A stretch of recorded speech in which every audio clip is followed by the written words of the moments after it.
días. Vamos a dar comienzo a esta actividad prevista para el día de hoy, la conferencia que lleva por título El nuevo orden internacional ante los nuevos desafíos en Europa.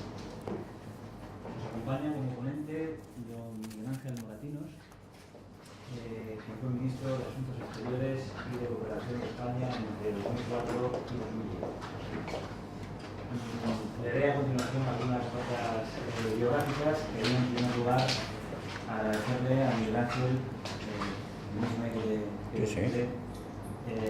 pues, la disponibilidad para venir a acompañarnos en una actividad como esta, coincidiendo además, para nosotros tiene una singular importancia con la celebración del 240 aniversario de esta institución, la Academia de Minas de la Escuela de Ingeniería Minera e Industrial de Almaina. Nos conocimos hace muy poquito, hace escasamente un mes y medio, fue un encuentro casual.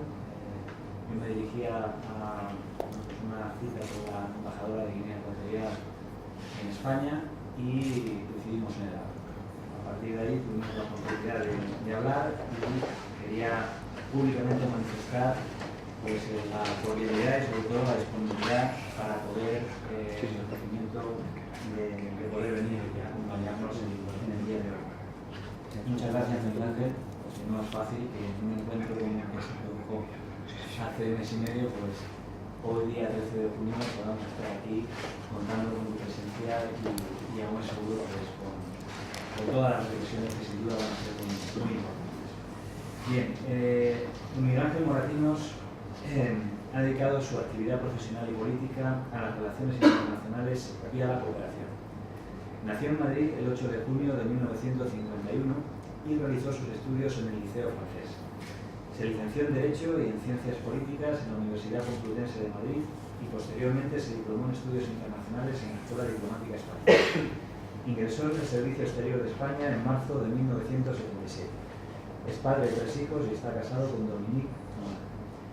En los albores de la democracia inicia su carrera diplomática como jefe de la sección de coordinación de Europa Oriental, puesto que ocupa entre 1977 y 1980. A finales de este año fue destinado primer secretario de la Embajada de España en Yugoslavia y permaneció en ella hasta 1984, aunque en los 3 últimos años desempeñó el puesto de encargado de Francia. De Belgrado se trasladó a Rabat, esta vez como consejero político, donde permaneció entre 1984 y 1987. Con el Mediterráneo como horizonte, fue nombrado director general de África del Norte de 1987 a 1991 y posteriormente director del Instituto de Cooperación en el Mundo Árabe del 91 al 93. Tras su paso por este instituto, fue designado director general de Política Exterior para África y Oriente Medio, puesto que ocupó hasta 1996 y en ese periodo participó en la organización de la histórica Conferencia de Paz de Madrid de 1992. Fue embajador de España en Israel de julio a diciembre de 1996 y nombrado por la Unión Europea representante especial de la Unión Europea para el proceso de paz en Oriente Medio, misión en la que trabajó de diciembre de 1996 a junio de 2003. En estos años promovió acuerdos de paz y realizó gestiones en nombre de la Unión Europea para reforzar el diálogo árabe-israelí. Tras estos años de intensa actividad política y diplomática, ingresó en la carrera política española y fue elegido diputado a Cortes en la lista del Partido Socialista Obrero Español por la circunscripción de Córdoba. El 18 de abril de 2004 fue nombrado ministro de Asuntos Exteriores y Cooperación. En sus años al frente del Ministerio, ejerció la presidencia del Consejo de Seguridad de las Naciones Unidas y las presidencias de turno de la Organización para la Seguridad y Cooperación de Europa, OSCE, del Consejo de Europa y del Consejo de la Unión Europea. Favoreció también la puesta en marcha del Tratado de Lisboa y del Tratado de Funcionamiento de la Unión Europea. Como ministro de Asuntos Exteriores y primer ministro de la democracia española de cooperación, impulsó el multilateralismo eficaz, la alianza de civilizaciones, el grupo de amigos de la reforma de Naciones Unidas y contribuyó a la creación de programas innovadores para el desarrollo, la salud y la mujer en el sistema de Naciones Unidas. Favoreció nuevos programas y fondos para el agua y el saneamiento de los países latinoamericanos en desarrollo. En su etapa como ministro, duplicó los fondos de la ayuda oficial del desarrollo y situó a España como 6º donante del sistema de Naciones Unidas. Cuando concluyó su etapa de ministro el 20 de octubre de 2010, se incorporó a la actividad parlamentaria hasta noviembre de 2011. En este periodo concurrió a la Dirección General de la Organización de las Naciones Unidas para la Alimentación y la Agricultura, la FAO, y orienta su acción internacional hacia la lucha contra el hambre y la pobreza, así como a la promoción de la seguridad alimentaria y del derecho a la alimentación. En enero de 2012 se incorpora en Qatar al equipo de la Alianza Global de Países Desérticos y Semidesérticos y promueve este tratado internacional para la seguridad alimentaria en más de 15 países pertenecientes a todos los continentes. De 2012 a 2013 formó parte del grupo de alto nivel para la reforma del sistema de Naciones Unidas.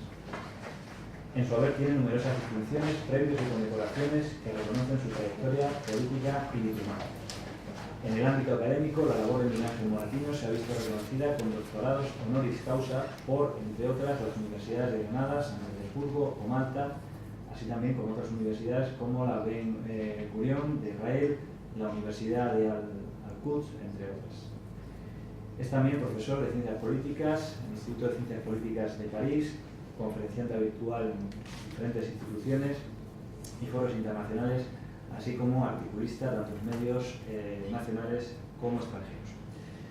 Actualmente, además de promover el Tratado Global en Qatar, es presidente de honor del Centro para las Relaciones Internacionales y el Desarrollo Sostenible, asesor de la Universidad de Columbia, miembro del Consejo Directivo de Naciones Unidas y presidente de la Red Española para el Desarrollo Sostenible. Bueno, podrían decirse muchas más cosas de su extensa trayectoria profesional, política, diplomática. Sin duda, pues no cabe sino reiterarse en las palabras de agradecimiento.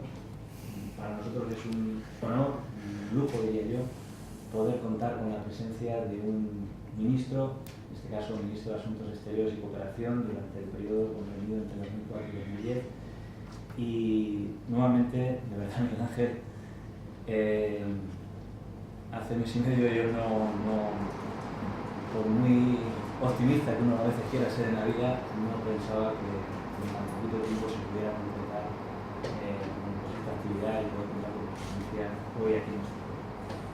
Agradecer también a todos los presentes pues el interés por esta actividad que ha organizado la escuela y bueno, pues Miguel Ángel, pues muchísimas gracias. Sean por lo tanto mis primeras palabras de agradecimiento y satisfacción. Agradecimiento a Francisco Mata porque es verdad, la vida está llena de encuentros. La magia del encuentro, dicen algunos escritores. Stefan Zweig es uno de mis favoritos. Y la magia del encuentro, pues, y la magia de la tecnología, de este AVE que une Ciudad Real a Madrid o a Córdoba de manera más rápida, pues nos puso en contacto. Y la magia del encuentro pues ha permitido que uno de mis deseos, siempre había escuchado, oído, estudiado, referido al Almadén, ¿no? Forma parte del imaginario colectivo español, pues el que hoy pueda tener la satisfacción y el placer de estar en esta ciudad y sobre todo participar en los actos que conmemoran la creación de esta escuela industrial y minera, de las primeras pioneras de Europa, en donde un rey ilustre, un rey ilustrado, veía que la ciencia, el conocimiento y la técnica tenían que ser parte del proyecto político, el proyecto de un país como España en aquel entonces. Cuando Francisco Mata insistió con su perseverancia en que pudiese desplazarme al Almadén, el único problema que existía era la maldita agenda, ¿no? Porque estamos todos en este mundo de cambios, de viajes, de comunicación permanente, pero de nuevo pues los astros se cruzaron favorablemente, por lo menos para mí, y este acto y esta conferencia pues está teniendo lugar. Me preguntaron de qué quiere, señor ministro, hablar. Lógicamente mis temas, mis asuntos son La política internacional ha sido mi vocación, mi compromiso, mi acción durante tantos años, y esa larga lectura de mi currículum no es que tenga gran valor, simplemente los años, ¿no? Ya uno ya va con canas y con años y con experiencia, y lo único que hace es acumular distintas responsabilidades que la vida me han colocado en situación de poder ejercer. Y por lo tanto me dije qué puedo yo aportar en una escuela de ingeniería industrial y minera que pueda interesar a su alumnado y a los responsables y a los profesores. Podría hablar de geopolítica, podría hablar de la administración Trump, podría hablar de el gran reto que puede tener la llegada de un coloso hegemónico como China, pero creo que el interés que puede tener Almadén y que puede tener esta escuela industrial es el poner el enfoque en las aportaciones que la ciencia y la tecnología pueden contribuir a la nueva definición, a la nueva articulación del nuevo orden internacional que nos está tocando vivir. El mensaje es claro, todos lo conocemos, todos lo proclamamos. El mundo ha cambiado. El mundo de ayer es un mundo ya lejano. Y sin embargo, insisto en mis conferencias, en mis charlas, en mis intervenciones, en resaltar y remachar de manera insistente de que la primera constatación, la primera interiorización que todo ciudadano del siglo XXI tiene que hacer es que precisamente estamos en el siglo XXI y ya no estamos en el día de ayer, en el siglo de ayer, no estamos en el siglo XX. Y sin embargo, desgraciadamente, la clase política, las instituciones, la organización política social a nivel nacional, local o internacional, seguimos actuando con mecanismos, instrumentos del pasado, sin reconocer o sin saber adaptarnos a los profundos cambios y transformaciones que se están produciendo a lo largo de todos estos años y décadas que acabamos de vivir. Uno de mis politólogos más admirados también es Hans Morgenthau. En uno de sus escritos, Morgenthau dice que la creencia en la ciencia ha sido una de las principales manifestaciones de la humanidad en los siglos XIX y XX. Y es verdad, con la llegada del siglo de las luces, con la llegada de Reyes Ilustrados, con la llegada de la creación de este tipo de escuelas, en donde, bueno, se creía que la ciencia, el conocimiento, podía dar respuesta a los grandes desafíos de todas las sociedades del mundo. Y vivimos el siglo XIX, todo el siglo XX, bajo apasionante momento de continuos descubrimientos científicos, tecnológicos. Tengo aquí una lista del siglo XIX. En 1877 el gramófono, en 1879 la bombilla, en 1882, bueno, la ametralladora, en 1883 la fibra sintética, en 1884 la turbina de vapor, en 1888 el motor eléctrico, en 1889 la pólvora, en 1892 el motor diésel, en 1893 el automóvil Ford, en 1894 el proyector de películas, el tocadiscos, en 1895 los rayos X, en 1930 la señal de radio, en 1905 la teoría de la reactividad de Einstein. impresionante.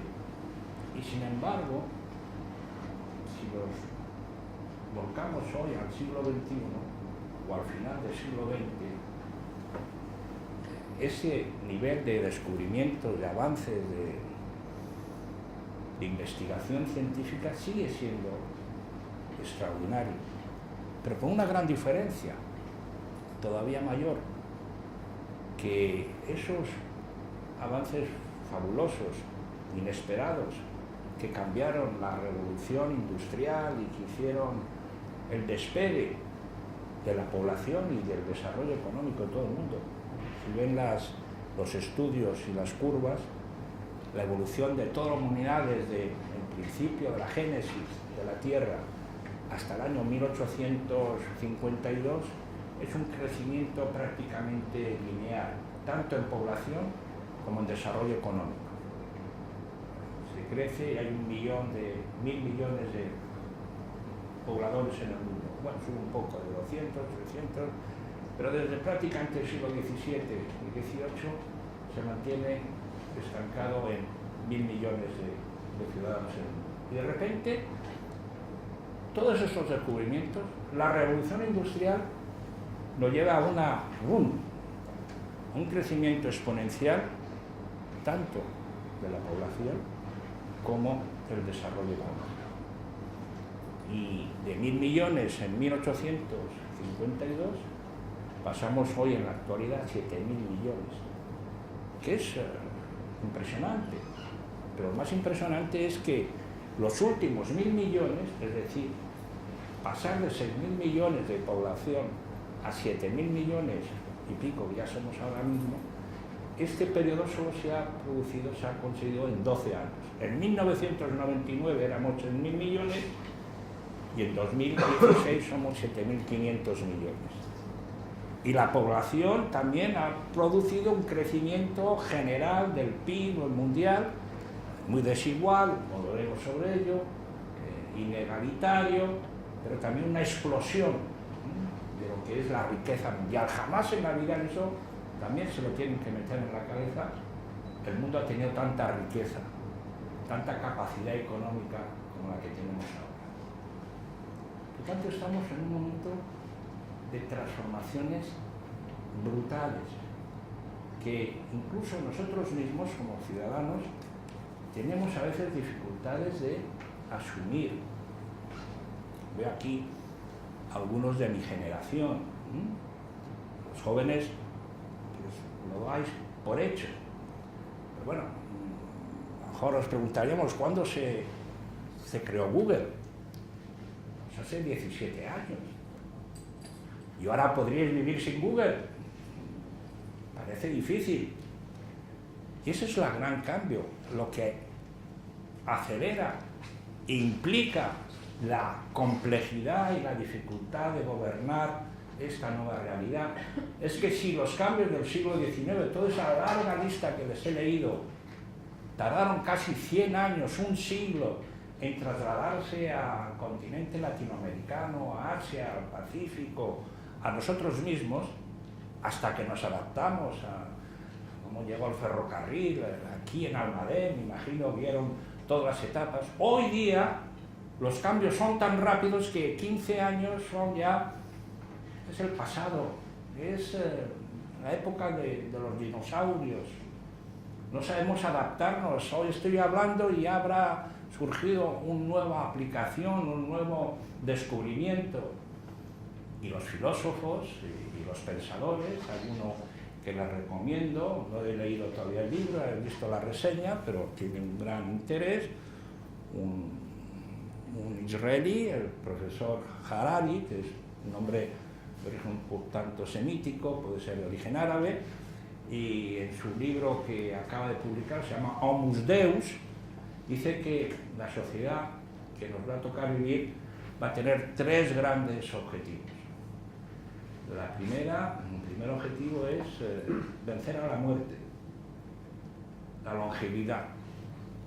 Y dice y demuestra de que, bueno, prácticamente los jóvenes lo verán, no vais a morir, nosotros sí, todavía nos tocará llegaremos quizá a los 90 años, 100 años, pero a lo mejor vosotros, vuestra generación, habréis vencido al gran elemento esencial de la vida, que es la muerte.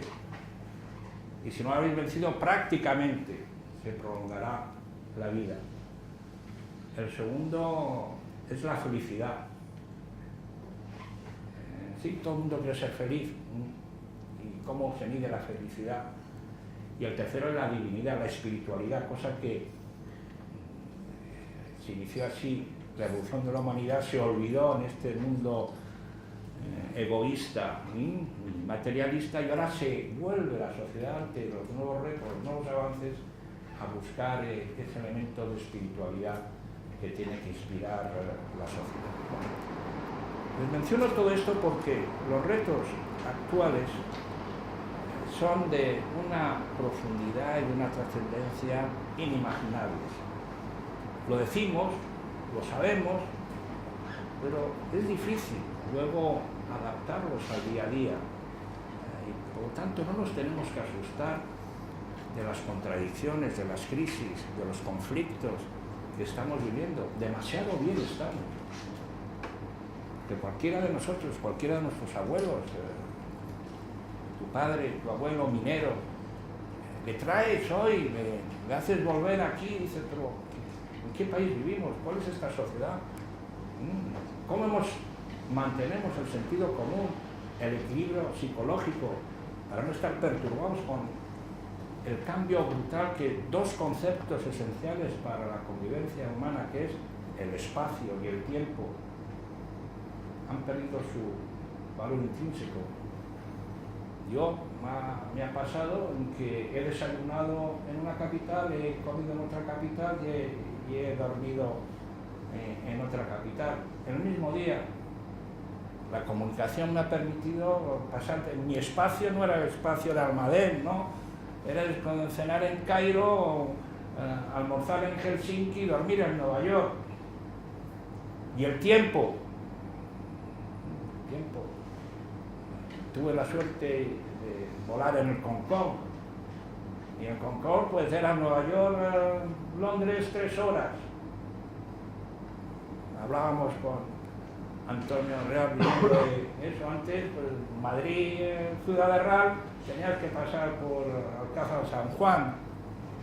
Hoy, por tanto, el espacio y el tiempo están, sin mencionar la virtualidad de la evolución, de la revolución digital, donde ya no sabemos lo que es real o lo que es falso, lo que es material de lo que es ilusión, de lo que es una verdad y una información leal o es una fake news, es un anuncio manipulado.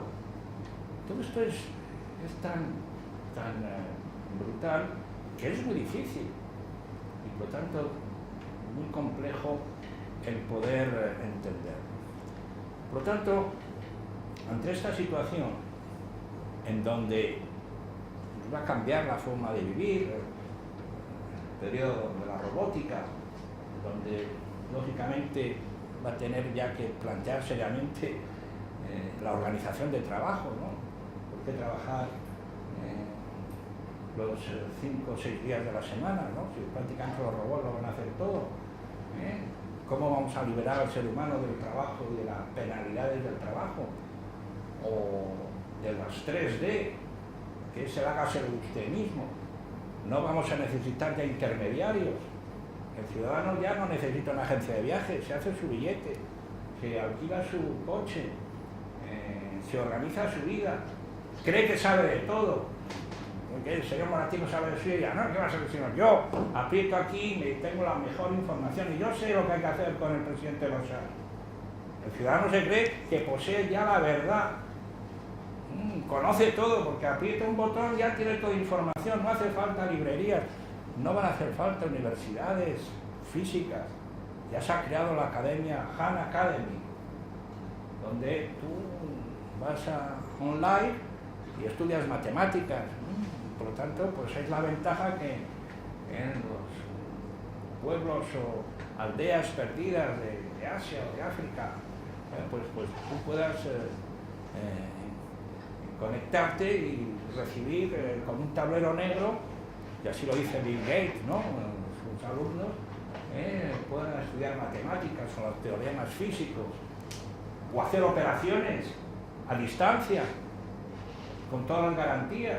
No hace falta trasladar a un hospital físico con el mejor stack, no, sino que un médico europeo, americano, dirá a su colega africano: tenemos aquí la resonancia, vamos a hacer todo esto, que lo estamos incluyendo, en 5 o 10 años será ya vulgar, será ya el pasado. Y por tanto la tarea complicada que tenemos los responsables políticos es cómo organizamos esta nueva realidad. Porque el mundo es global, es complejo, es incierto. Y lo repito, esos 3 adjetivos, por todo lo que significa. No es bla bla bla terminológico de un político o un diplomático. Señor ministro, ¿cómo ve el mundo? El mundo es complejo, es global y es incierto. No. Detrás de cada adjetivo hay una definición. Porque sí, vivimos en una sociedad global y ese debate entre globalización y antiglobalización es ridículo. Porque es un hecho, estamos todos conectados. Incluso Twitter in chief, como llamaría yo, el señor Trump, no es el comandante in chief, sino que le gusta hacer Twitter. El señor Trump, que dice que niega y que no quiere ser un hombre global porque quiere America First y quiere aislarse, pues está comunicándose todo el día con Twitter. Estamos interconectados y lo que ocurre en Asia o en África nos afecta. Y no se pueden poner fronteras, y no se pueden poner verjas al conocimiento y a la ciencia. Y si no, que nos digan con la crisis del ébola.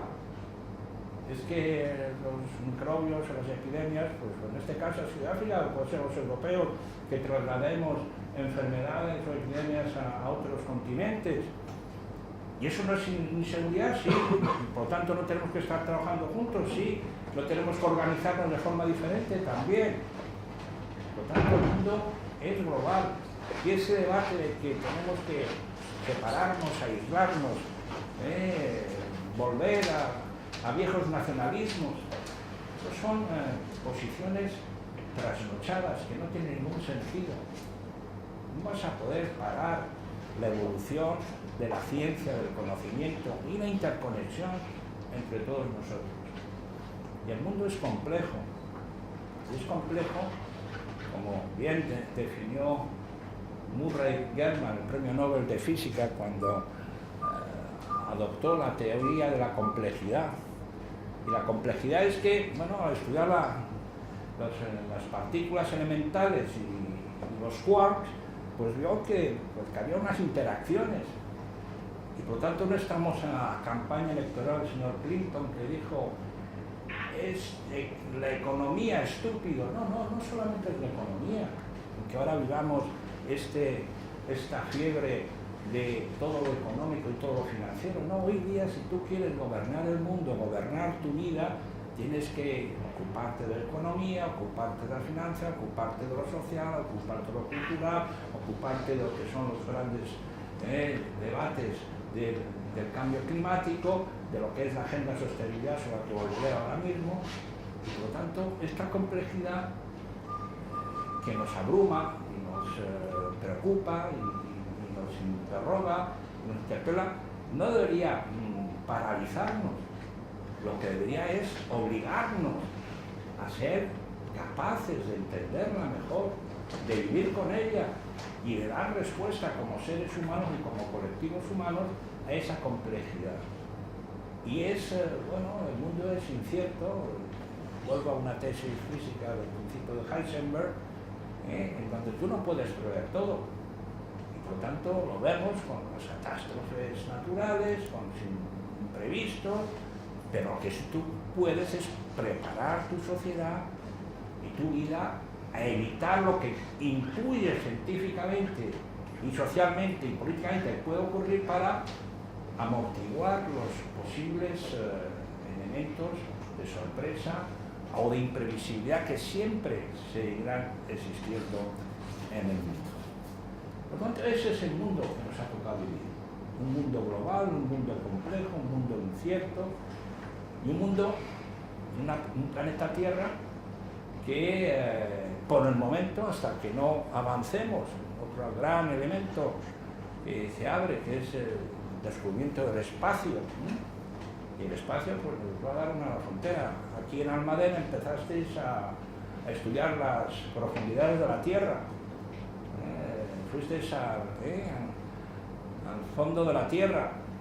Bueno, pues ahora la nueva aventura es la aventura espacial, descubrir ese espacio, y en el espacio pues hay todo un sinfín de grandes posibilidades, en donde cuando se llega a Marte o se llega a la Luna, pues no sabemos si habrá más minerales o si el mercurio será todavía interesante, o habrá otro producto, otro mineral que nos dé la solución para la vida eterna, pero es un progreso en continuidad que no se detiene, y por lo tanto ese es el mundo que nos ha tocado vivir, pero manteniéndonos en nuestra querida Tierra, nuestra diosa Tierra.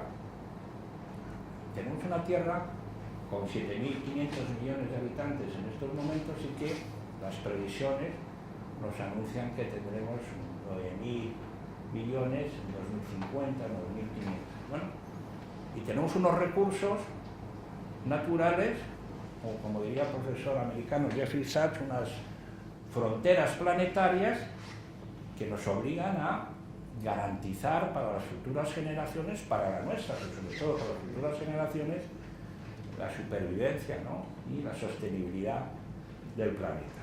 Y ahí es donde surge esa denominada Agenda de Sostenibilidad, que defiendo como presidente de la Red Española de Desarrollo Sostenible, y que considero que como ciudadanos del siglo XXI todos tenemos que estar vinculados con estos 17 Objetivos de Desarrollo Sostenible. Son 17 Objetivos de Desarrollo Sostenible aprobados por Naciones Unidas en septiembre de 2015, en donde prácticamente se integran las grandes preocupaciones que tenemos. El primero es el fin de la pobreza. Es todavía dramático observar que exista tanta pobreza en el mundo, no digo ya entre continentes y entre países y naciones, que es inenarrable cuando uno viaja y ve y observa la situación de tantos países en el mundo, y luego, bueno, llega uno a España, bueno, pero incluso en España pues tenemos bolsas de marginación y de pobreza que son inaceptables en el siglo XXI. Por lo tanto, primer objetivo, fin de la pobreza. Segundo, hambre cero. Ahí me dediqué, me comprometí y sigo comprometido. Es una vergüenza de que todavía en el siglo XXI, en 2017, que todos los años haya casi 900 millones de hambrientos en el mundo.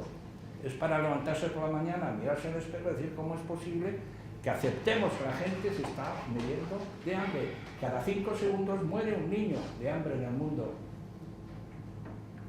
Hemos llegado a la Luna, somos capaces de dedicar 14.000 millones de euros en una guerra sin sentido para financiar el rearme de una monarquía y de una administración norteamericana interesada en aumentar el presupuesto militar, y somos incapaces de erradicar el hambre en el mundo. Pues este objetivo es el que hay que cumplir. El tercero, salud y bienestar. Sí, se ha mejorado, se hacen vacunas, se hacen profilaxis. El cuarto, educación de calidad, la educación, elemento fundamental. El quinto, igualdad de género. El sexto, el agua limpia y saneamiento. El séptimo, energía asequible y no contaminante. El octavo, trabajo decente y crecimiento económico. El noveno, industria, innovación e infraestructura. El décimo, reducción de las desigualdades. El 11, el futuro de las ciudades y de las comunidades sostenibles. El 12, producción y consumo responsable. El 13, la acción por el clima. El 14, de la vida submarina. El 15, vida de ecosistemas terrestres. El 16, paz, la palabra paz que cada vez se pronuncia menos, estamos todos hablando de seguridad y no hablamos de paz.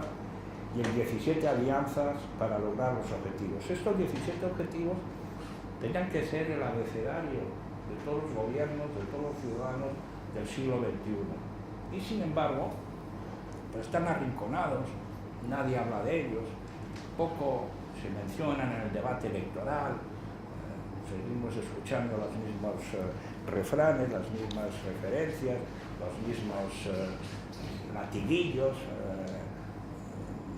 sea cual sea el color político, ideológico de los defensores de estas plataformas políticas, y por lo tanto el verdadero debate de sociedad, de futuro, tiene que renovarse. Y la agenda de sostenibilidad, estos 17 Objetivos de Desarrollo Sostenible, son en ese sentido fundamentales. Ese es el mundo que nos ha tocado vivir, esa es la nueva agenda de sostenibilidad. ¿Cómo vamos a organizar el nuevo orden internacional? Y desde luego lo que observamos hoy es que hay un gran desorden internacional. Orden poco, paz poca. Si hacemos una encuesta hoy día, la gente se siente más insegura, más preocupada, más angustiada, y el impacto de los medios de comunicación nos hacen sentir que cada día el mundo es más difícil de gobernar. Y sin embargo, jamás el ser humano ha tenido el nivel de capacidad, de instrumentos para gobernarse y, por lo tanto, mejorar el sistema general del concierto de naciones.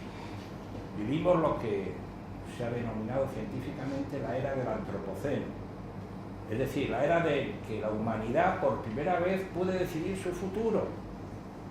Hasta ahora la madre naturaleza la que nos marcaba. Hoy la madre naturaleza nos da sustos aquí y allá, la imprevisibilidad que antes les mencionaba, pero el ser humano, la humanidad, posee los recursos, las capacidades de decidir en ir hacia una dirección positiva o ir al precipicio, al final de la existencia propia, a convertir y realizar un suicidio colectivo. Y por lo tanto, ya no estamos en el siglo de las luces, cuando se creó esta escuela y cuando reyes ilustrados recibían informes de científicos, porque los reyes había ilustrados o poco ilustrados. Y cuando les decía, bueno, vamos a hacer una investigación geográfica o una inversión en infraestructuras de canales y de conducción de ríos o de minería, el rey podía meterlo en el cajón del palacio o, como el Carlos III, decidir crear esta escuela en Almadén. Pero la opinión pública no sabía nada de nada. No sabía que el rey sabía.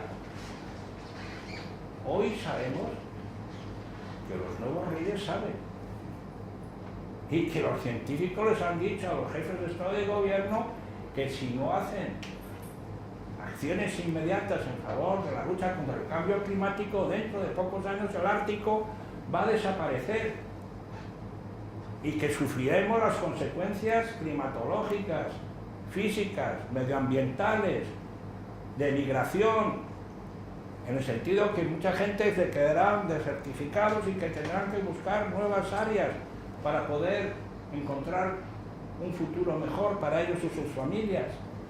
Y por lo tanto la opinión pública sabe, y los políticos deben saber que la opinión pública sabe, y que no pueden esconderse, y que no pueden decir que no lo sabía, o como otros dijeron, no, es que esto del cambio climático es una cuestión que no está demostrada. Por lo tanto, estamos en un mundo en que tenemos que reorganizar la convivencia internacional de manera diferente.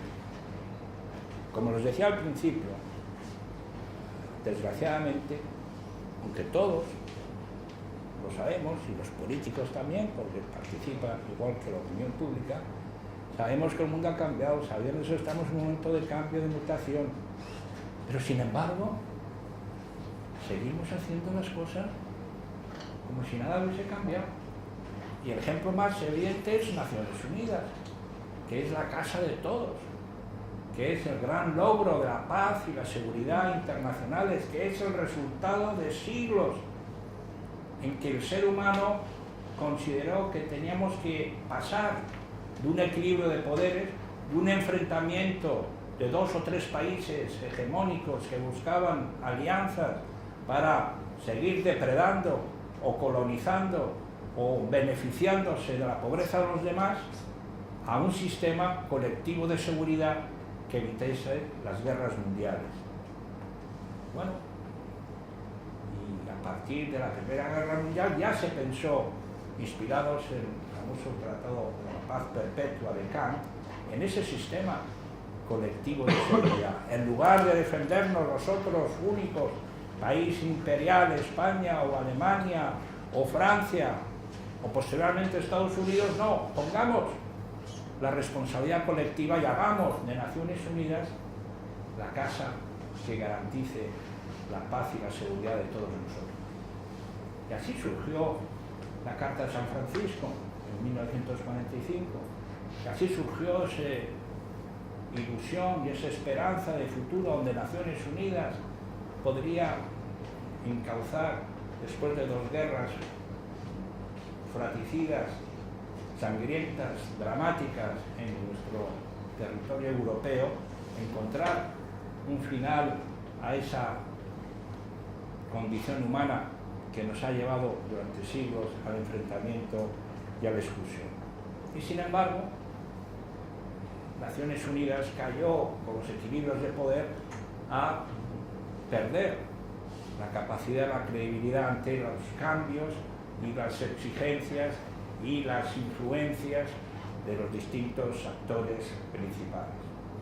Y hoy nos encontramos con la situación donde Naciones Unidas sigue siendo el marco que todos debemos defender, porque si no existiese Naciones Unidas lo tendríamos que recrear, pero sin embargo son unas Naciones Unidas incapaces de mediar, resolver y negociar los diferentes conflictos y crisis que surgen. Por lo tanto, tenemos que ir a la reforma y no hay que tener miedo. Y en la reforma hay que ser radicales en la reforma, no nos podemos quedar con mini reformas. Tenemos que buscar una nueva gobernanza internacional. Existe una globalización económica, financiera, los mercados, las finanzas, esas se ponen inmediatamente de acuerdo, no necesitan mecanismos de poder ni mecanismos regulatorios. Ellos lo que buscan es el beneficio y encuentran, están conectados. Y sin embargo, la globalización política y la globalización de la solidaridad no existe. Y tenemos que buscar esta nueva globalización. Y la globalización se hace con los verdaderos actores. Hoy día ya el Estado-Nación, nuestra querida España, nuestra querida Francia o Estados Unidos, no son suficientes. No lo saben. El señor Trump dice First, America First. Bueno, para usted lo que está haciendo con su America First es hundiendo el futuro de Estados Unidos. Y por tanto, será usted incapaz de hacer frente al cambio climático. Será usted incapaz de hacer frente a la inmigración. Será usted incapaz de hacer frente al terrorismo global. Será usted incapaz de garantizar, sí, tendrá muchísimo poder militar, muchísimo poder de los lobbies anti el petróleo o a favor del petróleo, pero a la larga será incapaz de ofrecer a su sociedad un mundo mejor. Por tanto, tenemos que empezar a imaginar el nuevo mundo, tenemos que hacer una nueva reunión similar, fundacional, como se dice en San Francisco, en donde ya no estarán solo los Estados-nación, que tienen que seguir estando, no van a desaparecer, pero no serán los únicos actores del nuevo orden internacional. Junto a los Estados-naciones estarán las grandes corporaciones. Cuando yo estudiaba y me preparaba para ingresar en la escuela diplomática y queríamos estar muy al día y muy modernos y muy avanzados, y para impresionar al tribunal, pues un profesor mío me dio una clave de un politólogo francés que decía que había que tomar nota de las 3 Mac, que era Estados Unidos en época, que era McDonald's, McLuhan y Macintosh. Eran las 3 Mac, que era el mundo de los años 70, estoy hablando. Bueno, McLuhan es el gran pensador, el Millones de Mesas. Macintosh ha desaparecido ante Google y Apple y los demás, y McDonald's siguen, pero la comida cada vez es peor, ¿no? O sea, yo creo que no va a durar mucho tiempo en que cambiemos en eso. Y frente a esos tres Mac, hoy tenemos lo que llaman GAFAM. Y GAFAM es Google, Apple, Facebook, Amazon, Microsoft, que están en Silicon Valley y donde, bueno, parece que llevan hasta el punto que un gobierno europeo, Dinamarca, ha decidido acreditar un embajador ante GAFAM. O sea, no ha mandado sus cartas credenciales a Washington y al Departamento de Estado, sino que ha nombrado un embajador para negociar y hablar y invertir con los que, entre comillas, mandan en el mundo. Bueno, pues estos que creen que mandan en el mundo tampoco son los mandan en el mundo, porque necesitan un marco regulatorio. Y lo que hay que hacer en la nueva gobernanza internacional, junto al Estado-Nación, estas corporaciones tienen que asumir su responsabilidad. O sea, lo que no pueden es aportar y beneficiarse del marco general y no tener un mínimo de responsabilidad social ante los cambios y ante las necesidades de nuestras sociedades.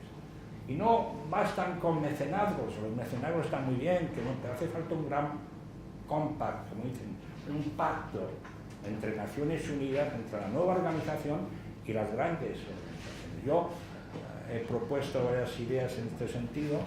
Una de ellas es que hay una lista que muchos de ustedes conocerán, que es la revista Forbes, ¿no? Que todos los años publica los 100 hombres más ricos de la Tierra. Bueno, pues me parece muy bien.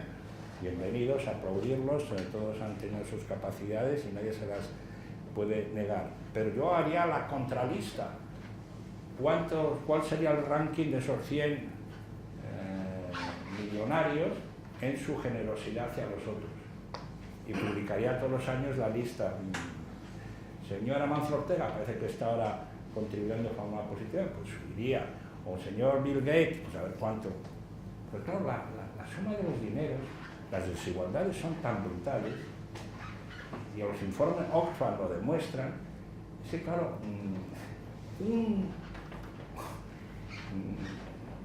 1% de la población mundial posee más de la mitad de la riqueza del mundo. No puede ser. No puede ser. 8 personas tienen prácticamente el mismo capital que cualquiera de las grandes compañías y países del mundo. No puede ser. Esa desigualdad es lo que es vergonzante. No significa que no, pero tienen que tener y asumir la responsabilidad. Por lo tanto, Estado-Nación, grandes corporaciones, sociedad civil, que sí, que todos somos sociedad civil, que a todos nos gustan las ONGs, que a todos nos gusta participar, que son bienvenidos, aplaudidos, que son mejores que los políticos. Sí, pero la diferencia es que la sociedad civil no tiene responsabilidad. Los políticos seremos un desastre, seremos una catástrofe, pero a los 4 años nos dicen, te vas. Y todas las semanas o todos los meses vas al Parlamento, defiendes tu posición, pero las ONGs, con todo el mundo, que hacen un trabajo estupendo, pero tienen también que asumir su responsabilidad y tienen que incorporarse en la tarea común.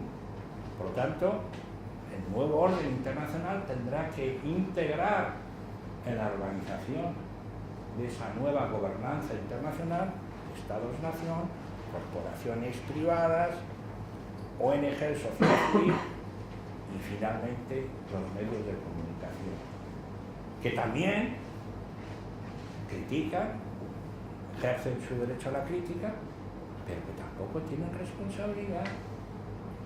Pueden calumniar, pueden publicar verdades falsas, verdades mentiras, atrocidades. No pasa nada. No pasa nada. Bueno, código civil, un código penal, pero todo el mundo le recomienda, no te metas en ese lío porque luego todavía es peor. Me acuerdo en mi época de ministro, no puedes criticarlos, no puedes decir nada, porque se crea mal ambiente. Bueno, aquí todo malamente, tenemos un compromiso general. Y en ese sentido, por lo tanto, crear un nuevo corpus internacional, una nueva gobernanza internacional que sea diferente, que sea más representativa, porque no nos podemos limitar hoy día en el siglo XXI ante la complejidad, la globalidad, la incertidumbre, a tener única y exclusivamente a los Estados-nación. Pero ¿cómo esta complejidad, ya voy terminando, para ser eficaces, para ser racionales, Naciones Unidas, este marco global, marcaría las grandes directrices del mundo, garantizaría la paz y la seguridad, establecería los mecanismos regulatorios. Tenemos que regular antes o después Internet y la comunicación. Hay que regular la utilización de todas las investigaciones bioquímicas y biomédicas. La historia de la humanidad se ha hecho con regulaciones internacionales. Si va uno a Ginebra, Naciones Unidas, se encontrará con la Organización Mundial de Telecomunicaciones, en donde se han establecido los espacios aéreos, cómo se regula, o del propio tráfico. Todo el mundo ahí, stop, cede al paso y prohibido aparcar. Vaya uno a China, a Japón o a Guinea Ecuatorial, porque veo aquí guineanos, en todos los sitios hay las mismas señales. Pues tenemos que regular internacionalmente, y eso será la gran labor de Naciones Unidas, de cómo cuáles son las garantías de sanidad, cuánto grado de química metes en el dentífrico para lavarte los dientes, para que tu salud esté protegida, todas las normas de convivencia internacional. Pues lo mismo Internet y el uso de las nuevas comunicaciones, etc.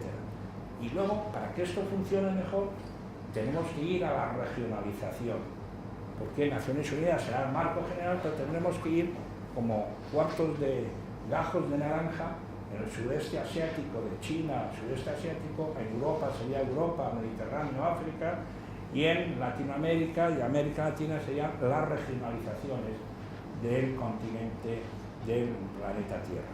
Y ahí en Europa tenemos una responsabilidad primera, una responsabilidad y un privilegio, porque tenemos que sentirnos orgullosos de ser europeos, porque Europa ha conseguido labrar un espacio de paz durante 70 años, y aunque la gente y las nuevas generaciones no le den mayor importancia a la trayectoria europea y ahora se cuestione el futuro europeo, qué maravilla de iniciativa fue la de los padres fundadores hace 60 años de crear este espacio de convivencia y paz y de solidaridad. Y por tanto estamos en el cruce de una nueva etapa en donde Europa tiene que dar un salto cualitativo y asentarse definitivamente como un espacio de desarrollo. Y esto lo tenemos que hacer junto a nuestros amigos del Mediterráneo y de África. Y tenemos que volver a África de manera diferente. Tendremos que encontrar un diálogo África-Mediterráneo-Europa diferente. Es difícil para los africanos que han sufrido el colonialismo atroz por parte europea, pero sería un error por parte del africano devolvernos la moneda. Yo creo que ha llegado un momento en que africanos, europeos y mediterráneos podamos construir un espacio de paz y seguridad diferente. Bueno, estas son las ideas principales que quería trasladarlos aquí en Almadén y decirles que hay que ser optimistas. Hoy día jamás hemos tenido tantas posibilidades para gobernar y responder a los retos y desafíos de nuestro tiempo. Y por tanto lo que tenemos es ser conscientes de que los cambios son necesarios, los cambios hay que abordarlos con inteligencia y sabiduría, y los cambios no nos tienen que sentirnos y hacernos pesimistas. Hay un filósofo francés, Michel Serres, ya mayor, en una entrevista reciente le preguntan sobre la omnipresencia de ordenadores y del Big Data. Bueno, y cualquiera de los científicos hoy día dirá que prácticamente el ordenador da respuestas a todos. Incluso ha habido ahora recientemente en un juego del ajedrez, ¿no?, donde el ordenador ha derrotado fácilmente a un chino que era el más inteligente en materia de ajedrez. Por lo tanto, el ordenador va a resolver todo, la máquina va a resolver todo, la ciencia. Y dice Michel Serres, dice, bueno, sí, porque la máquina podrá tener mucha memoria, y la memoria es una parte esencial, ¿no?, de la ciencia, ¿no?, y acumula, y puede mezclar, y puede la memoria. Pero la buena noticia, dice Michel Serres, es que lo que no tiene la máquina es ni intuición, ni creación, ni imaginación. Esa es la inteligencia. Y la inteligencia solo la tiene el ser humano. Por lo tanto, bienvenida, señora máquina, pero la inteligencia, el pensamiento, la imaginación es nuestra. Y es lo que tenemos que defender en este siglo XXI que nos ha tocado vivir. Muchísimas gracias.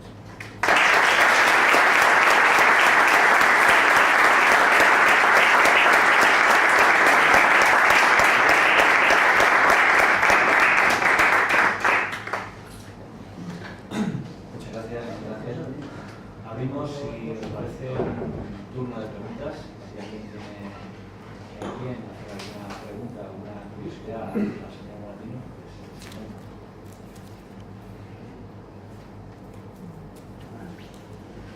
¿alguien? Sí, siempre. Así. Se ha hecho falta el gran reto que luego tiene la humanidad ahora mismo. Y es hacer que los países subdesarrollados están invadiéndonos, dejen de serlo y vayan un poco por su aire. Bueno, le he mencionado la desigualdad, ¿no? Y la desigualdad lleva precisamente a estos desequilibrios. Y de ahí que abordemos la inmigración con estereotipos y recetas erróneas. A lo largo de la humanidad, las distintas poblaciones han emigrado. Todos somos emigrantes, en cierta manera, ¿no? Nuestra querida España, hay un programa de la BBC muy interesante en que reúnen a 20 estudiantes y los entrevistan y les preguntan a cada uno, bueno, usted uno es turco, otro es griego, otro es judío, otro es palestino, otro es alemán, otro es italiano, y a cada uno le dice, no, unos empiezan diciendo, no, yo soy italiano, otro dice, no, yo soy... Entonces le dicen, bueno, pues vamos a hacer el estudio de su ADN. Entonces tiene una primera entrevista y luego se hace un ADN. Y luego vuelve y el estudio de ADN demuestra que todos tienen 20% de sangre letona o 35% de sangre rusa, etc. ¿Qué quiero decir con eso? De que los movimientos humanos se han producido siempre. Lo que evidentemente es inaceptable y es reprochable es que estos movimientos se lleven de manera sin control, sin regulación, y que los ciudadanos sufran y asistamos a dramas humanitarios de la índole que cada día nos enseñan las imágenes de la televisión, en el caso concreto de Europa, del continente africano, tratando de acercarse al dorado europeo. Entonces, ¿cómo resolverlo? Pues lo decía usted mismo, ¿no? Nadie quiere abandonar su tierra y su familia y pasar las travesías y los horrores de ese recorrido. Por lo tanto, lo que hay que hacer es cambiar y buscar las raíces del problema. Las raíces del problema, si hablamos de refugiados, que no hay que confundir refugiados y emigrantes económicos, son dos conceptos diferentes. Si hablamos de refugiados, lo que hay que eliminar son las guerras y los sistemas de persecución, y las guerras, pues sabemos cómo se han causado, cuáles son las consecuencias y cómo se pueden resolver. pero desgraciadamente preferimos montar campos de refugiados, preferimos calmar nuestra conciencia diciendo que vamos a recibir 15.000 refugiados y no somos ni siquiera capaces de recibir 15.000 refugiados, cuando sí somos capaces de decir que hay que enviar y luchar contra Daesh, contra el Estado Islámico y dedicar en armamento, en intervenciones militares, tantas sumas ingentes de dinero, y por lo tanto prolongamos esa situación de refugiados, que al final se convertirán en futuros terroristas frustrados y deseosos de reivindicar su dignidad y su razón de ser en la vida. Y si hablamos de migración ilegal, pues del continente africano, de la zona subsahariana, pues situación de pobreza o de hambre o de falta de esperanza de poder garantizar a su familia una vida digna. Pero en cuanto esa razón profunda puede ser resuelta, si hay desarrollo en el continente africano, que decía bien Federico Mayor Zaragoza, África no es un continente pobre, es un continente empobrecido por las potencias coloniales. Por lo tanto, estamos aquí, estaba hablando con Francisco, bueno, hablamos de minerales, recursos materiales tienen todo el continente africano, no hay más recursos, hay agua, hay de todos los minerales, no es como Almadén que tiene 3 o 4 minerales, ahí hay de todo, desde los más codiciados recursos hasta petróleo, gas, voltán, todos los que pueden ser oro, plata, diamantes, todo, bauxita. Entonces no son pobres, lo que hace falta es que tengan capacidad de organización política y de defender sus intereses y recuperar la soberanía sobre sus recursos, o sea que empiezan tímidamente a alcanzar. Si hacemos eso, con la ayuda del Occidente, de Europa, que tiene que buscar y acompañar los procesos de cambio, pues no necesitaremos tener guardas costeras. Se puede producir, me preguntaban uno de estos debates americanos de Harvard, que son muy graciosos, les gusta eso muy americano, en una especie de conferencia así muy elitista, ¿no? Estamos gente muy importante, entonces se ponen así y dicen, a ver, que cada uno diga lo impensable, ¿no? Unthinkable, ¿no? Es muy americano. Preguntan a uno, what are you unthinkable? Lo que le es difícil de imaginar. Cuando llegó mi turno de responder, le dije, pues largas colas en los consulados africanos europeos pidiendo un visado para ir a África, el continente de desarrollo, y los europeos en subdesarrollo. Porque dentro de unos años, a lo mejor lo que se produce es que los que están desarrollados son los africanos y nosotros los ingenieros, los arquitectos, los médicos, que no tendremos trabajo aquí, querremos ir a África. Y los africanos nos dirán, póngase a la cola de visado. Entonces a lo mejor nosotros cogeremos una patera y iremos a África. Exagero y caricaturizo, pero en definitiva ya es hora que nos pongamos en serio y miremos los problemas de frente. Por más que levantemos la verja de Ceuta y Melilla, bueno, quizás llegamos a saludar a su santidad Dios, ¿no? Porque está subiendo tanto que ya vamos a tocar el cielo. Pero no va a impedir que esta gente busque la llegada a Europa si no tiene recursos para sobrevivir. Por tanto, basta ya de controles de guardia costeros, patrullas marítimas, controles de fronteras. No, ocupémonos del desarrollo de estos países.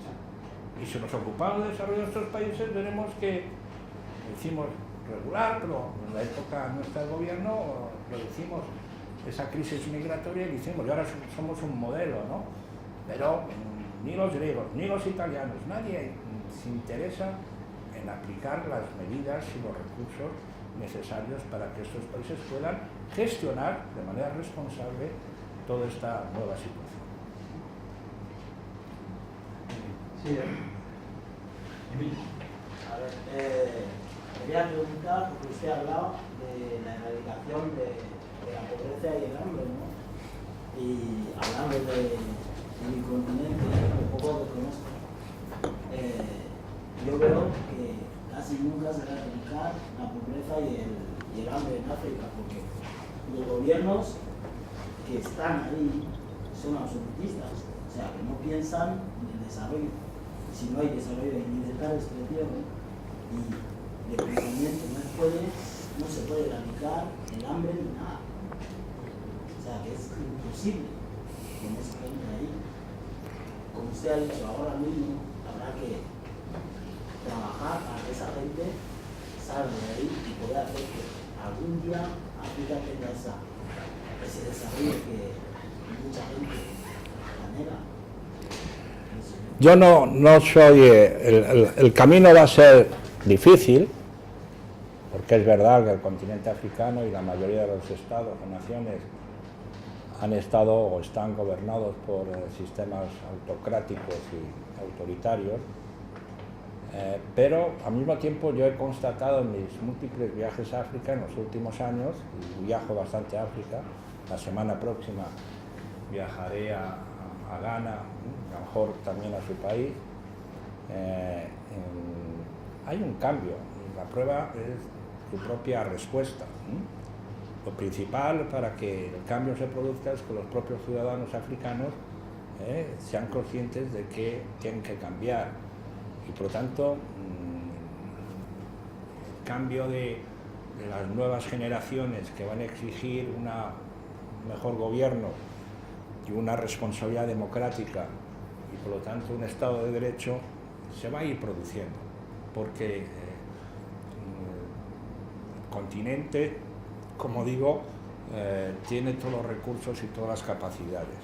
Lo que hace falta es que los ciudadanos africanos sean conscientes y estén dispuestos a luchar y a manifestar. Y lo que tiene que hacer Europa, en el caso concreto, no hablo de otros países, que no lo haga China.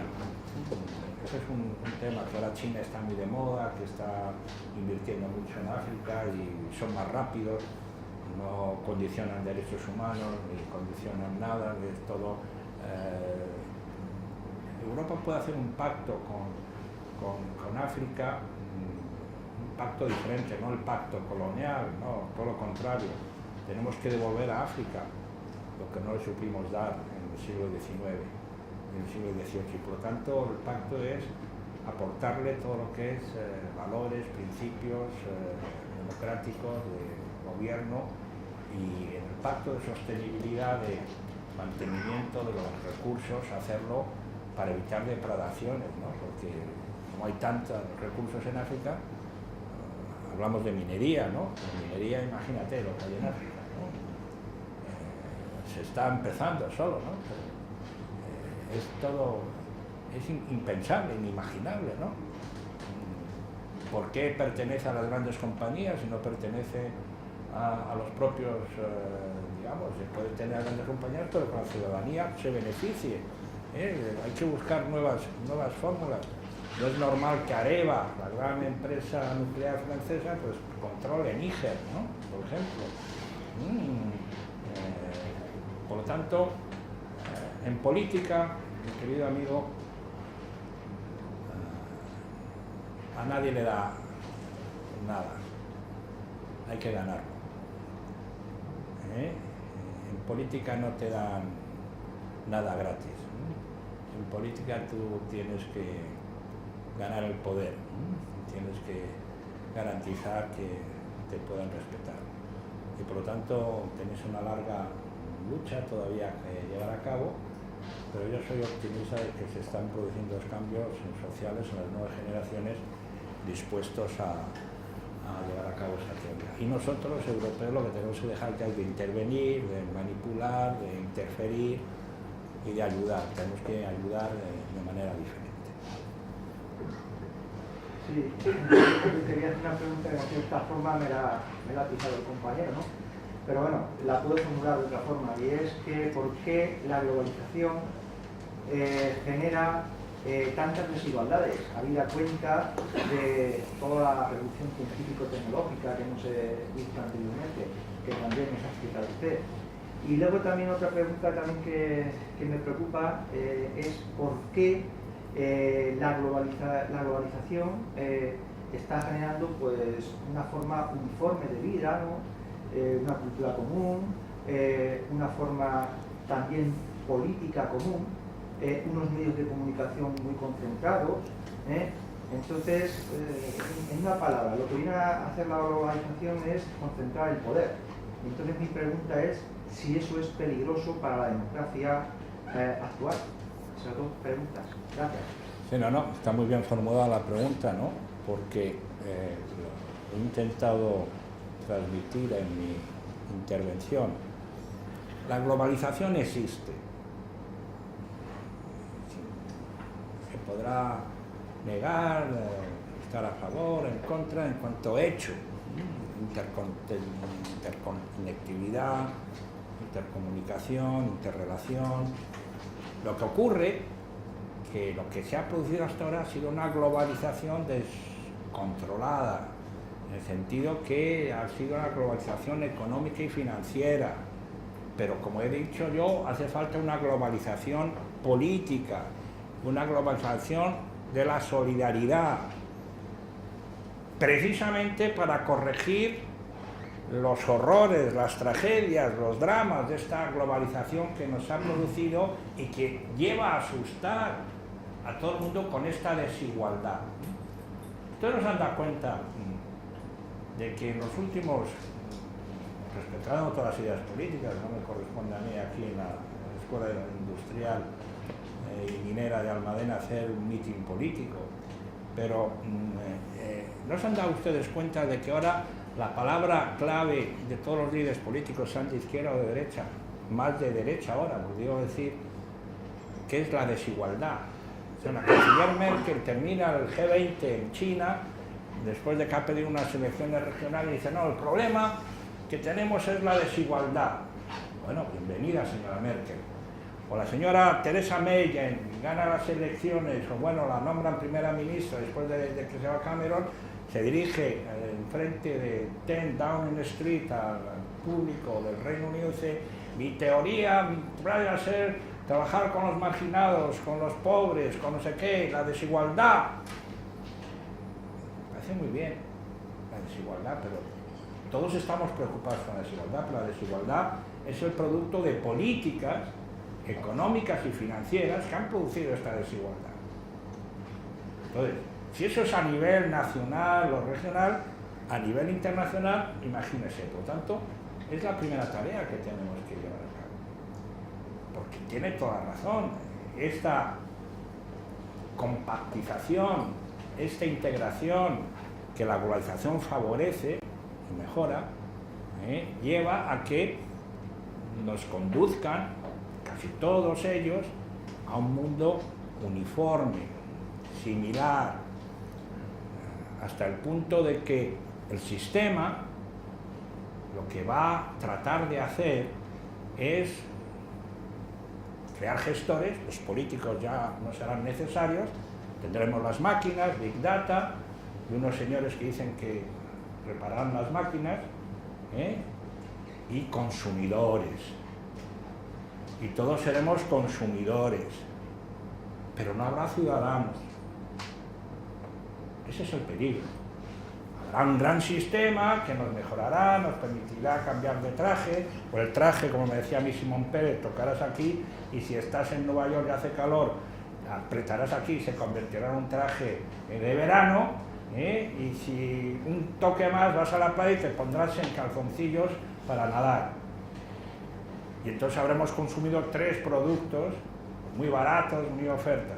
Tomaremos una pastilla en que sabrá gazpacho y otra pastilla por la noche que irá, bueno, esto con un poco de, con sabor a eso que hacían los castellomanchegos, ¿no? Un pidro, que sea. Y tomaremos una pastilla y consumiremos. Pero el ciudadano, ya es el peligro que está. Pero para ello no hay que renunciar, como decía Michel Serres, Nosotros tenemos la imaginación, la capacidad del ser humano de evitar esto. Y por eso Europa tiene el potencial. Cuando dicen que Europa está decadente, que Europa estamos perdidos, que Europa somos la tercera división, que nosotros no contamos al mundo, se equivocan los norteamericanos y los chinos y los analistas africanos que creen que estamos en un continente en decadencia. No, se equivocan porque Europa ha atravesado toda la línea histórica y nos hemos adaptado a un sistema social, de bienestar social, donde la cultura, los valores, los principios tienen eso, y eso es lo que no podemos perder. Y en la nueva Europa que vamos a construir ahora, vamos a esperar frente a Trump y demás, hemos hecho la dimensión del mercado interior, vamos a hacer la dimensión de la seguridad y la defensa, pero tenemos que incorporar la dimensión cultural, porque la cultura, ¿no se da usted cuenta que la cultura no produce choques salvo en los elementos sociales y religiosos? Pero los artistas, a todos nos gusta la porcelana china y a todos nos gusta pues la pintura italiana, y todos aceptamos la diversidad cuando es artística o cultural. Nos gusta la diversidad, la cultura es lo que nos aporta la diversidad, pero la economía y las finanzas es lo que nos aporta la uniformidad y el poder, y por lo tanto el mundo y la gobernanza, la nueva gobernanza civilizacional tendrá que garantizar de que el ciudadano pueda seguir soñando, y para poder soñar y para poder crear tiene que trabajar menos. No tiene que trabajar las 8 horas del día, eso es un elemento nuevo, no, puede trabajar 4 horas y luego dedicarse a acción social, con su familia, a escribir poesía, a jugar al fútbol, a pintar o imaginar un mundo diferente.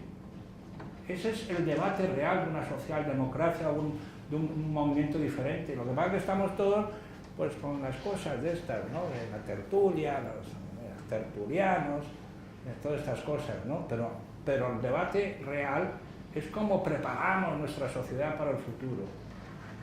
Y a lo largo de la historia, pues desde que el pobre hombre de Cromañón tenía que hacer fuego y protegerse y quemarse los dedos y matar venados y perecer y trabajar todos los días de su día, o el minero que tenía que trabajar aquí en Almadén, pues gracias a Dios que no tenemos que trabajar las 8 horas en condiciones infrahumanas. Por lo tanto, no nos limitemos a lo que ha sido el pasado, miremos con optimismo el futuro, pero sabiendo que va a ser muy difícil, porque los poderes del sistema nos van a intentar establecer ese sistema. Pero no está todo perdido. Ganaremos la batalla. Gracias. Muy bien, gracias. He dicho en su discurso que la ONU es el marco en el cual se persigan objetivos que al final es corregir desigualdades, ¿no? Sí. Quería preguntarle hasta qué punto es eso compatible con el derecho a veto que tienen en algunos casos. Lo decía también que hay que proceder a la reforma profunda del sistema de Naciones Unidas, porque el sistema de San Francisco del 45 establece como órgano esencial el Consejo de Seguridad. El Consejo de Seguridad, 15 miembros, de los cuales 5 miembros permanentes, de los cuales 5 miembros con poder de veto. Pero el Consejo de Seguridad, esencialmente, concebido después de la Primera y Segunda Guerra Mundial, es el que trata de garantizar la seguridad y la paz en el mundo. Lo que ocurre es que hoy día, lógicamente hay guerras todavía, desgraciadamente, y hay guerras convencionales tradicionales, la vieja agenda, que no hemos sabido cerrar durante estos 70 años desde la creación de Naciones Unidas. Y siguen ahí, Oriente Próximo, este año se celebran 100 años de la Declaración de Balfour, bueno, y la guerra de Siria, ahora pues el conflicto entre Qatar y demás, por tanto el Consejo de Seguridad, Ucrania, entonces, y ahí tiene razón, es difícil ponerse de acuerdo porque el veto, no hay diplomacia suficiente, y como no prefieren hacer diplomacia, la diplomacia es lograr negociar y articular de que no haya vetos, bueno, desgraciadamente es así, pero la agenda se ha amplificado, y sobre todo en los temas que mencionaba, que es una de las grandes tareas y grandes objetivos de Naciones Unidas, la humanidad, esta agenda de los 17 objetivos de desarrollo sostenible. Una de mis propuestas, una de propuestas que se están intentando articular, es que el Consejo de Seguridad, además de analizar las cuestiones específicas de guerra o paz, incluya en su agenda las cuestiones de desarrollo, las cuestiones de desigualdad, las cuestiones de los objetivos de desarrollo sostenible. Y que Naciones Unidas y el Consejo de Seguridad se puedan poner de acuerdo, porque es muy difícil que un país, Rusia o Estados Unidos, vete una medida aprobada por el Consejo de Seguridad en favor de ampliar la ayuda al desarrollo. Desgraciadamente lo que no hacemos, y por eso nos ha hecho, es que los Estados miembros, no solamente el Consejo de Seguridad, sino toda la familia de Naciones Unidas, pues en la agenda del 2030, la agenda de los ODS, pues por el momento todavía no tiene una sensibilidad suficiente. Pero yo creo que, como va a ser difícil a corto plazo que el Consejo de Seguridad cambie, se reforme, porque nadie quiere abandonar su puesto de privilegio, que han intentado, llevamos más de 30 años tratando, yo he formado parte, la ley de Francisco, de varias comisiones para la reforma de Naciones Unidas, y siempre nos topamos con la misma situación, que los miembros permanentes, como pueden vetar, pues no reforman. Decimos, queremos cambiar y ampliar el Consejo de Seguridad, que haya solo un representante por la Unión Europea, pero Francia y el Reino Unido decían, no, nosotros queremos estar. Alemania quería entrar, pero nosotros españoles y italianos decimos, ¿por qué va a entrar Alemania y no nosotros? Los africanos quieren estar, qué vergüenza, ¿no? El Consejo de Seguridad, el 80% de la temática que estudia de guerra y paz, de conflicto, el Consejo de Seguridad, la agenda, el 80% son temas africanos. Y no hay ningún miembro permanente africano en el Consejo de Seguridad. Es insostenible. Entonces, ¿cómo cambiar esto? Pues introduciendo una temática diferente que pueda beneficiar la lucha contra la desigualdad, la lucha contra el hambre, mejorar la garantía de los recursos naturales, etcétera, etcétera, etcétera. Y proceder progresivamente a una conciencia de necesidad de reforma y cambio de las estructuras de Naciones Unidas. Pero va a ser una tarea complicada y difícil, pero hay que intentar. ¿Alguna intervención más? Yo le quería preguntar al señor ministro alguna referencia, o sea, que no ha hecho ninguna referencia al tema de Hispanoamérica, y desde nuestro nacimiento como escuela, siempre nuestra escuela siempre mandó y tuvo una relación muy directa precisamente con aquella parte del mundo, y la pregunta concreta era que si nos podía dar alguna pista de cómo abrir nuestro conocimiento, nuestra forma de pensar precisamente a esa parte de... Bueno, Latinoamérica es como parte de nosotros mismos, no estaba dentro de los objetivos, pero lógicamente con Latinoamérica, España tiene una larga trayectoria y Latinoamérica va en general bien, ¿no? Dentro de las dificultades y adaptaciones a la nueva realidad internacional. Pero vamos, España, y en el caso concreto de esta escuela, pues el tema minería, yo voy a viajar el lunes próximo a Bolivia. Imagínense si es importante en Bolivia el litio y todas las minas que tiene, ¿no? Potosí, bueno, pues igual que Bangladesh, son capitales que nos han iluminado a todos. Por lo tanto,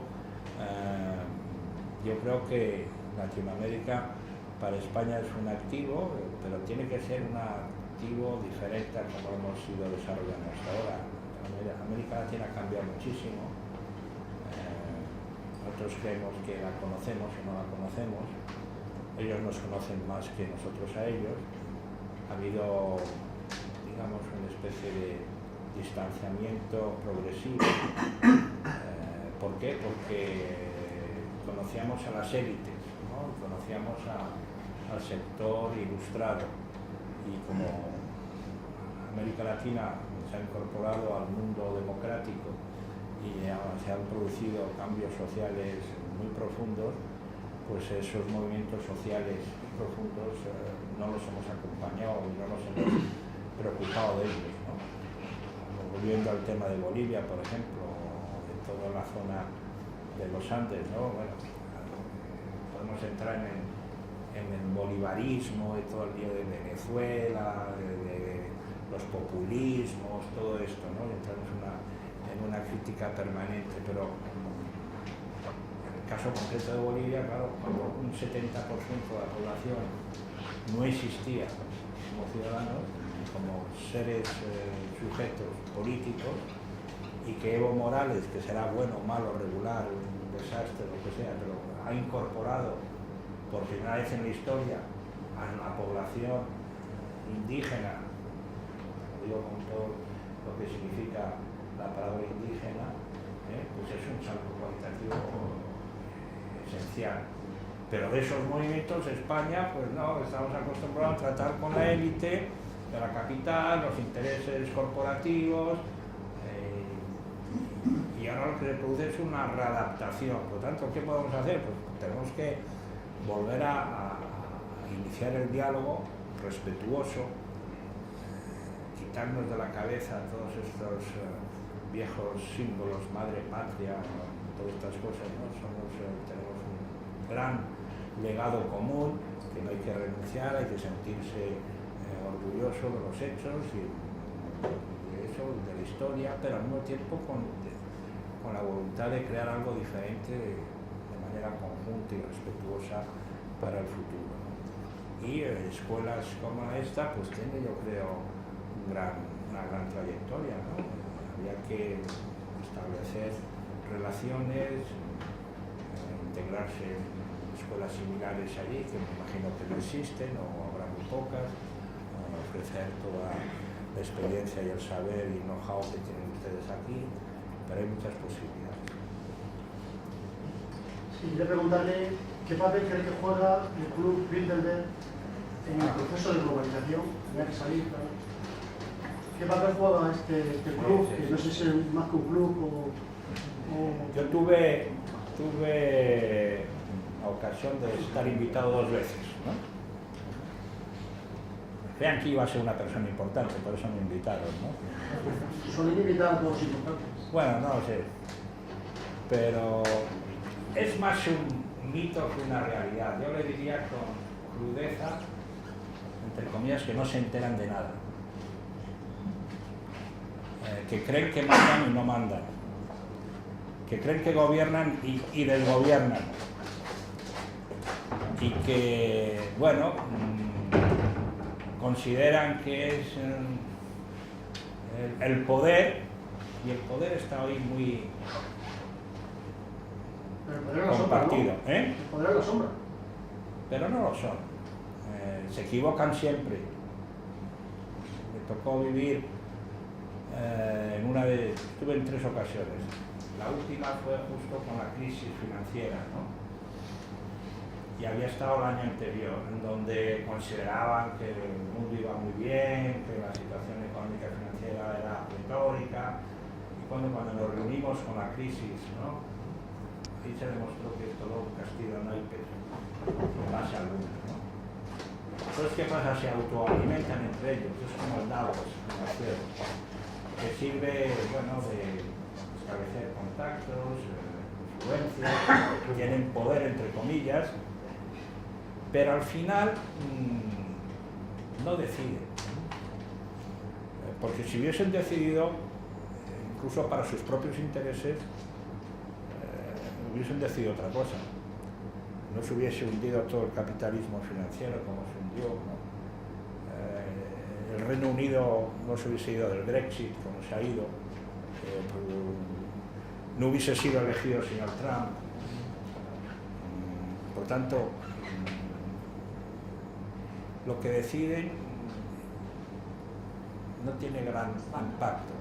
Lo que pasa es que ellos mismos con ese secretismo, ese mito, esa simbología, pues se creen muy importantes. Yo de todas formas, desde la última, me invitaron otra vez y decidí ya no ir. No me interesa.